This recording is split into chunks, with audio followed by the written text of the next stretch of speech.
ಸಿಗಲಿಲ್ಲ ಅನ್ನೋ ಕಾರಣಕ್ಕೋಸ್ಕರ ತಮ್ಮ ಬೇಸರವೂ ಕೂಡ ಇದೆ. ನಿಮ್ಮ ಸ್ನೇಹಿತರೆಲ್ಲರೂ ಕೂಡ ಈಗ ರಾಜೀನಾಮೆ ಕೊಡೋಕೆ ಮುಂದಾಗಿದ್ದಾರೆ. ಇದ್ರ ಬಗ್ಗೆ ಏನು ಹೇಳ್ತೀರಿ ಸರ್?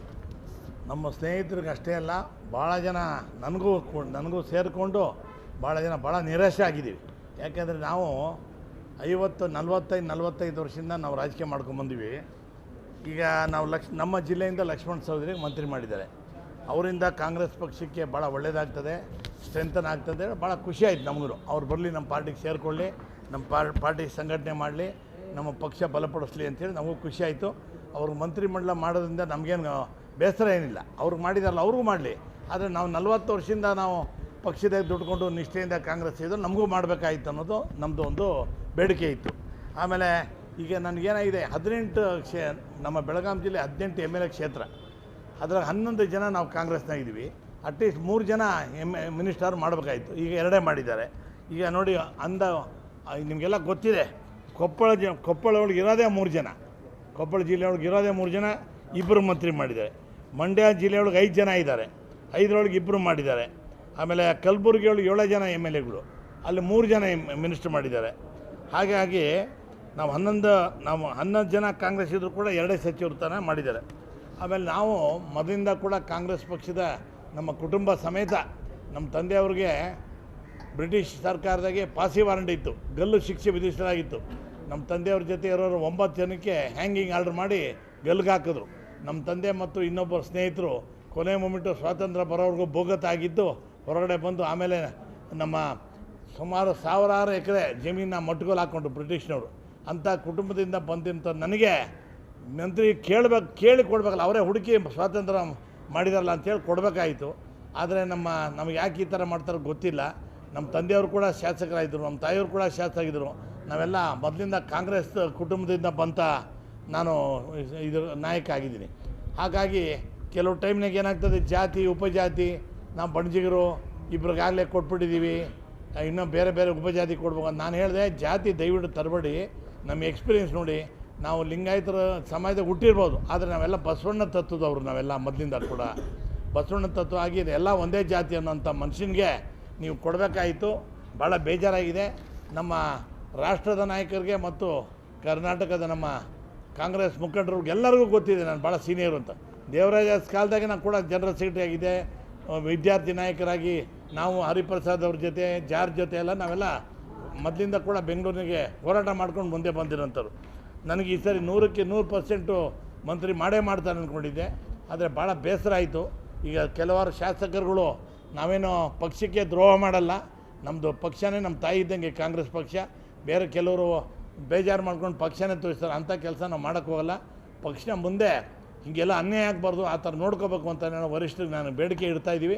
ಮತ್ತು ಕೆಲವು ಸ್ನೇಹಿತರು MLAಗಳು ನಾನು 15-20 ಜನ ಇವತ್ತು ನಾಳೆ ಒಳಗೆ ಸಭೆ ಸೇರಿ ತೀರ್ಮಾನ ಮಾಡಿ ನಾವೆಲ್ಲ ದೆಹಲಿ ಮಟ್ಟಕ್ಕೆ ಹೋಗಿ ಅವ್ರಿಗೆಲ್ಲ ಸ್ವಲ್ಪ ನಾವೆಲ್ಲ ತಿಳುವಳಿಕೆ ಹೇಳಿ ಈ ಥರ ಆಗಬಾರ್ದು, ಮುಂದೆ ಕೂಡ ಇನ್ನು ಪಕ್ಷ ಸಂಘಟನೆ ಆಗ್ಬೇಕಾದ್ರೆ ನಮ್ಮನ್ನೆಲ್ಲ ಕಟ್ಕೊಂಡೇ ಹೋಗ್ಬೇಕಾಗುತ್ತೆ, ಇಲ್ಲ ನಮ್ಮನ್ನು ಬಿಟ್ಟರೆ ಭಾಳ ನಿಮಗೆ ಪಕ್ಷಕ್ಕೆ ತೊಂದರೆ ಆಗ್ತದೆ. ನಾವೆಲ್ಲ ಪ್ರಾಮಾಣಿಕವಾಗಿ ನಮ್ಮ ತಾಯಿ ಪಕ್ಷ ಇದ್ದಂಗೆ ಕಾಂಗ್ರೆಸ್ ಪಕ್ಷ ಅದಕ್ಕೆ ಇದು ಚೆನ್ನಾಗಿ ಇನ್ನೂ ಅದನ್ನು ಗಟ್ಟಿ ಮಾಡಬೇಕು ಅಂಥೇಳಿ ನಮಗೆಲ್ಲ ನೀವು ಉಪಯೋಗ ಮಾಡ್ಕೋಬೇಕು. ಇದೇ ರೀತಿ ನೀವು ನಿಷ್ಕಾಲಿಗೊಳಿಸಿದರೆ ನಮಗೆ ಭಾಳ ಬೇಜಾರುತ್ತದೆ, ಭಾಳ ಅನ್ಯಾಯ ಮಾಡ್ದಂಗೆ ಆಗ್ತದೆ. ಆದ್ದರಿಂದ ನಾವು ಇನ್ಮೇಲೆ ದಯವಿಟ್ಟು ಎಲ್ಲ ಮುಖಂಡರು ಕೇಳ್ಕೊಂಡಿಷ್ಟೇ, ನಮ್ಮಂಥವ್ರಿಗೆ ಅನ್ಯಾಯ ಆಗಿದೆಯಲ್ಲ, ನಿಮಗೆಲ್ಲ ಗೊತ್ತಿದೆ ಅನ್ಯಾಯ ಆಗಿದೆ ಅಂತ. ಆದರೂ ಕೂಡ ತಾವು ಯಾರು ಕೂಡ ಏನಪ್ಪ ಹಿಂಗೆ ಅದು ಕೂಡ ಯಾರೂ ಮಾತಾಡಲೂ ಇಲ್ಲ, ನಮ್ಮನ್ನು ಯಾರು ನೆಗ್ಲೆಕ್ಟೇ ಮಾಡಿಬಿಟ್ಟಿದ್ದಾರೆ ಅಂತ ಕಾಣುತ್ತೆ. ನಮಗೆಲ್ಲ ಆಯಿತು, ಪರವಾಗಿಲ್ಲ, ನೆಗ್ಲೆಕ್ಟ್ ಮಾಡ್ಕೊಳ್ಳಿ. ಯಾಕಂದರೆ ಅವರವರು ಸ್ವಾರ್ಥಗಳೆಲ್ಲ ಮಿನಿಸ್ಟ್ರಿಗಳಾಗಿದ್ದಾರೆ, ಕೆಲವರು ದೊಡ್ಡ ದೊಡ್ಡ ಉದ್ಯೋಗವಾಗಿದ್ದಾರೆ, ಅವರೆಲ್ಲ ನಾವು ಆದರೆ ಸಾಕಪ್ಪ ಅಂಥೇಳಿ ಆರಾಮಾಗಿದ್ದಾರೆ. ಆದರೆ ನಾವು ಭಾಳ ಜನ MLAಗಳು ಭಾಳ ಬೇಜಾರಾಗಿದ್ದಾರೆ. ಆದ್ದರಿಂದ ನಾವೆಲ್ಲ ಸಭೆ ಸೇರಿ ಮುಖ್ಯಮಂತ್ರಿಗಳು ಹೇಳಿದ್ದಾರೆ ಮುಂದೆ ಒಳ್ಳೊಳ್ಳೆ ಅವಕಾಶ ಇದೆ, ನಿಗಮ ಮಂಡಳಿಗಳೆಲ್ಲ ಸೇರಿದಂತ ಬೇರೆ ಕಡೆ ಎಲ್ಲ ಅವಕಾಶ ಇದೆ ಅಂತ. ನಿಗಮ ಮಂಡಳಿಗಳು ಕೊಟ್ಟರೆ ಏನು ತಗೊಳ್ತೀರಾ ಸರ್? ಈಗ ಕಾಂಗ್ರೆಸ್ ಪಕ್ಷದಾಗೆ ಹೈಕಮಾಂಡ್ನವರಾಗಲಿ ನಮ್ಮ ವರಿಷ್ಠರು ಏನು ಹೇಳಿದ್ರು ನಾವು ಕೇಳಕ್ಕೆ ರೆಡಿ ಇದ್ದೀವಿ. ಅದಕ್ಕೆ ತಾಳ್ಮೆ ಇರಬೇಕು ಅಂತ ನಮ್ಮ ಮುಖ್ಯಮಂತ್ರಿಗಳು ಬೆಳಿಗ್ಗೆ ಹೇಳಿದ್ದಾರೆ. ಅವರು ತಾಳ್ಮೆಯಿಂದ ಇದ್ಕೊಂಡು ಕೊನೆಗೆ ಅವರು ಹೇಳಿದ್ದಾರೆ, ಮುಖ್ಯಮಂತ್ರಿ ಆದ್ನಪ್ಪ ತಾಳ್ಮೆ ಇರಬೇಕು ಅಂತ. ನಮಗೆ ತಾಳ್ಮೆ, ನಮಗೊಂದು ಮಿತಿ ಇರಬೇಕಲ್ಲ. ಆ ತಾಳ್ಮೆ ಆಗಿ ನಾನು ಕೂದಲೇ ಹೋಗ್ಬಿಡ್ತೆ, ಎಲ್ಲ ನಾವು ಬೋಡಾಗ್ಬಿಟ್ಟೆ. ನಾನು ತಾಳ್ಮೆಗೆ ಒಂದು ಗತಿ ಇರ್ತದೆ, ಲಿಮಿಟ್ ಇರ್ತದೆ. ಆ ಲಿಮಿಟ್ ಮೀರೋಗ್ಬಿಟ್ಟು ನಮ್ಮ ಕೂದಲೆಲ್ಲ ಆರೋಗ್ಬಿಟ್ಟಿದೆ. ಇನ್ನು ಕೊನೆಯದು ನನಗೆ 72 ವರ್ಷ ಇವತ್ತಿನ ದಿನ ವಯಸ್ಸು. ಕೊನೆ ಅಂತ ಸರಿ, ಅಟ್ಲೀಸ್ಟು ನಿಮಗೆ ನಮ್ಮ ಸುರ್ಜೇವಾಲ ಅವರು ನಾವು ಡೆಲ್ಲಿಗೆ ಹೋದಾಗ ಹೇಳಿದರು, ಬರೀ 4-5 ಜನ ಸೀನಿಯರ್ಸ್ ಇಟ್ಕೊಂಡು ಎಲ್ಲರಿಗೂ ಕೂಡ ನಾವು ಅವಕಾಶ ಕೊಡ್ತೀವಿ ಅಂತ ಹೇಳಿದರು. ಆದರೆ ಇವತ್ತಿನ ದಿನ ನೋಡಿದ್ರೆ ಮ್ಯಾಕ್ಸಿಮಮ್ ಆಗೆಲ್ಲ ಹಳಬರೇ ಇದ್ದಂಗೆ ಕಾಣ್ತಾರೆ ಎಲ್ಲನೂ. ನಮಗೆಲ್ಲ ಬೇರೆಯವ್ರಿಗೆ, ನನಗೆ ಅಂತಲ್ಲ, ಎಲ್ಲರಿಗೂ ಅವಕಾಶ ಕೊಡಬೇಕು ಅಂದರೆ ನೀವು 2 ವರ್ಷ ಲಿಮಿಟ್ ಮಾಡಿದರೆ ಮಾಡಬೇಕಾಯ್ತು. ಈ ಸಲ ಸುರ್ಜೇವಾಲ ಹೇಳಿದ್ರು ನೆಕ್ಸ್ಟ್ ಟೈಮ್ ನಿಂದು ಲೀಸ್ಟ್ ಒಳಗೆ ಹಾಕ್ತೀನಪ್ಪ ಅಶೋಕ್ ಅಂತ ಹೇಳಿದರು. ಆದರೆ ಕಾರಣಾಂತರದಿಂದ ಹಾಕಲಿಲ್ಲ. ನಮಗೆ ನಮ್ಮ ಜಿಲ್ಲೆ ಭಾಳ ದೊಡ್ಡ ಜಿಲ್ಲೆ, 3 ಜನ ಕೊಟ್ಟಿದ್ರೆ ನಮಗೂ ಅವಕಾಶ ಸಿಕ್ಕಂಗೆ ಆಗೋದು. ಅದು 2 ಕೊಟ್ಟಿರೋದ್ರಿಂದ ನಮಗೆ ಭಾಳ ಅನ್ಯಾಯ ಆಗಿದೆ. ಅದಕ್ಕೆ ತಾವೆಲ್ಲ ವರಿಷ್ಠರು ನಮ್ಮನ್ನೆಲ್ಲ ಕರೆದು ಮಾತಾಡಿ ನಮಗೆ ಸೂಕ್ತವಾದ ಸ್ಥಾನಮಾನ ಕೊಟ್ಟು ನಮಗೆ ಸೂಕ್ತವಾಗಿ ಸರಿಯಾಗಿ ನಡ್ಕೋಬೇಕು ಅಂತ ಹೇಳಿ, ತಾವು ಬೇಕಾದ್ರೆ ತಪ್ಪು ಮಾಡಿದರೆ ಬುದ್ಧಿ ಹೇಳಿ.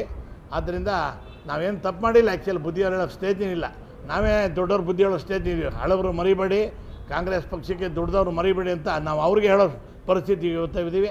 ತಾವು ದಯವಿಟ್ಟು ಮುಂದೆ ಈ ಥರ ಅನ್ಯಾಯ ಯಾರಿಗೂ ಆಗಬಾರ್ದು, ದುಡ್ದವ್ರಿಗೆ, ಪಕ್ಷದಿಂದ ನಿಷ್ಠೆಯವ್ರಿಗೆ ಅನ್ಯಾಯ ಆಗಬಾರ್ದು ಅಂತ ನಾನು ಈ ನಿಮ್ಮ ಮುಖಾಂತರ ಕೇಳ್ಕೊತಾ ಇದ್ದೀನಿ. ಮೀಟಿಂಗ್ ಮಾಡಿ, ಈಗ ಎಲ್ಲ ಫಿಲಪ್ ಮೀಟಿಂಗ್ ಮಾಡಿ ನಮ್ಮನ್ನು ದುಃಖನ, ನಮ್ಮದು ಅನ್ಯಾಯ ಆಗಿರೋದನ್ನ ಅವ್ರಿಗೆ ಹೇಳಲೇಬೇಕು. ನಾವು ಸುಮ್ಮನೆ ಕೂತ್ಕೊಂಡ್ರೆ ನಮ್ಮ ಹತ್ರ ಮಾತಾಡೋದೇ ಇಲ್ಲ ಅವರು. ಸರ್ ಖಡಕ್ಕಾಗಿ ಹೇಳ್ತೀರಾ ಅಥವಾ ವಿನಯ? ಖಡಕ್ಕಾಗಿ ಹೇಳ್ತೀವಿ. ಖಡಕ್ಕಾಗಿ ಹೇಳೋದು, ವಿನಯ ಹೇಳೋದು ಎಲ್ಲ ಒಂದೇ, ಎಲ್ಲ ಒಂದೇ ಅಲ್ಲ. ಖಡಕ್ಕಾಗಿ ಹೇಳೋದು ಎಲ್ಲ ಮುಗಿದೈತೆ. ವಿನಯದ ರೂಪದಲ್ಲಿ ಅದಕ್ಕೆ ಕೇಳ್ತಾ ಇದ್ದೀನಿ. ಉಳಿದಿರೋದು ಒಂದೇವ್ರ ಖಾಲಿ, ಅದು ಬೇರೆ ಬೇರೆ ಕಾರಣಾಂತರದಿಂದ ಅದಕ್ಕೂ ನಮ್ಗೆ ಏನು ಸಂಬಂಧ ಇಲ್ಲ. ನಾವು ಯಾರು ಶಾಸಕರುಗಳು ಆ ಸ್ಥಾನಕ್ಕೆ ಯಾರು ನಾವೇನು ಕಣ್ಣಿಟ್ಟಿಲ್ಲ. ಆದರೆ ಮುಂದೆ ಏನೇನೋ ಪರಿಣಾಮ ಹೇಳೋಕ್ಕಾಗಲ್ಲ. ರಾಜಕೀಯ ನಾಳೆ ಏನಾಗ್ತದೆ, 6 ತಿಂಗಳಿಗೆ ಏನಾಗ್ಬೋದು, ವರ್ಷಕ್ಕೆ ಏನಾಗ್ಬೋದು ಹೇಳೋಕ್ಕಾಗಲ್ಲ. ಅಂಥ ಟೈಮ್ ಏನಪ್ಪ ಅಂದರೆ ನಮಗೆಲ್ಲ ಅವಕಾಶ ಕೊಡಿ ಅಂತ ಕೇಳ್ಕೊತೀವಿ. ನಿಮ್ಮ ಮತ್ತೊಬ್ಬ ಸ್ನೇಹಿತರು KN ರಾಜಣ್ಣ ಅವರು ಹೇಳಿದರೆ, ಸಿದ್ದರಾಮಯ್ಯನವರ ನಡವಳಿಕೆಯ ಮೇಲೆಯೇ ಮುಂದಿನ ಚುನಾವಣೆ ನಡೆಯುತ್ತೆ. ಹಿಂದೆ ಮಧ್ಯಂತರವಾಗಿ ಇಳಿಸಿದಂಥ ಸಂದರ್ಭದಲ್ಲಿ ಬಂಗಾರಪ್ಪ ಅವರನ್ನು ಇಳಿಸಿದ್ರು, ಪಕ್ಷ ನೆಲಕ್ಕೆತ್ತು. ವೀರೇಂದ್ರ ಪಾಟೀಲ್ರನ್ನ ಕೆಳಗಿಳಿಸಿದ್ರು, ಪಕ್ಷ ನೆಲಕ್ಕೆತ್ತು ಅನ್ನೋಂಥ ಎಲ್ಲ ಮಾತುಗಳನ್ನ ಆಡಿದ್ದಾರೆ. ಈಗ ಅವರು ವೈಯಕ್ತಿಕವಾಗಿ ಅವರು ಭಾಳ ಸೀನಿಯರು ನಾಯಕರು, ಅವರ ಅಭಿಪ್ರಾಯ ಅವ್ರು ತಿಳಿಸ್ಯಾರೆ. ನಾವು ಕೂಡ ಹೇಳ್ತೀವಿ, ಸಿದ್ದರಾಮಯ್ಯರಾಗಲಿ, DK ಶಿವಕುಮಾರ್ ಆಗಲಿ, ಯಾರ ನಾಯಕರು, ಪರಮೇಶ್ವರು ಎಲ್ಲರೂ ಒಟ್ಟಿಗೆ ಕೂತ್ಕೊಂಡು ಒಟ್ಟಿಗೆ ಮಾಡಿದ್ರೆ ನಮ್ಮ ಪಕ್ಷ ಬರುತ್ತೆ. ಭಿನ್ನಾಭಿಪ್ರಾಯ ಮಾಡಿಕೊಂಡ್ರೆ ನಮ್ಮ ಪಕ್ಷಕ್ಕೆ ಭಾಳ ಕಷ್ಟ ಆಗುತ್ತೆ ಬರೋದು. ಅದರಿಂದ ಎಲ್ಲ ಒಗ್ಗಟ್ಟಾಗಿ ಕೆಲಸ ಮಾಡಬೇಕು ಅಂತ ನಾವು ಕೂಡ ಕೇಳ್ಕೊತೀವಿ. ಥ್ಯಾಂಕ್ ಯು, ನಮಸ್ಕಾರ.